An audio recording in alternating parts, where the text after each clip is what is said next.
ஒரு லேண்டை வாங்கணும், வீடு கட்டணும், சந்தோஷமாக இருக்கணுன்ற ஆசை உங்களுக்கு இருக்குதா? இதே ஆசை தேவனுக்கும் உங்களை குறித்து உண்டாயிருக்கிறது.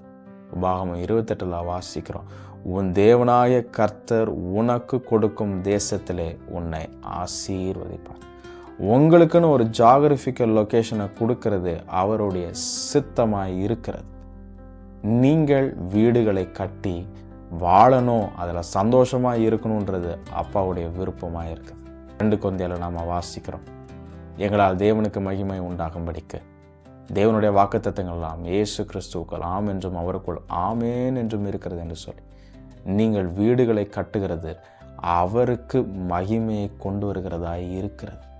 இதை விசுவாசிங்க. உங்களுக்குன்னு கர்த்தர் ஒரு ஸ்தலத்தை ஆயத்தம் பண்ணி வச்சிருக்கிறார் என்பதை விசுவாசிங்க. யாக்கோபு ஒன்றுமே இல்லாமல் போனார், ஆனால் திரும்பி வந்த உடனே கர்த்தர் ஒரு பட்டணத்துக்கு முன்பாக இடத்தை வாங்குகிறதற்கு யாக்கோபுக்கு உதவி செய்கிறத நாம் பார்க்கிறோம். அதே தேவன் உங்களுடைய தேவனாக இருக்கிறார். உங்களுக்கும் இதே ஆசீர்வாதத்தை அவர் அருளி இருக்கிறார். ஏற்ற காலத்தில் இந்த விசுவாசத்தை தளர விடாமல் இந்த வாக்கு தத்தத்தை பிடிச்சிருப்பீங்கன்னு சொன்னால் அது நிறைவேறுகிறதை நீங்கள் பார்ப்பீர்கள். நீங்கள் சுகமாய் தங்கியிருப்பது அவருடைய விருப்பம்.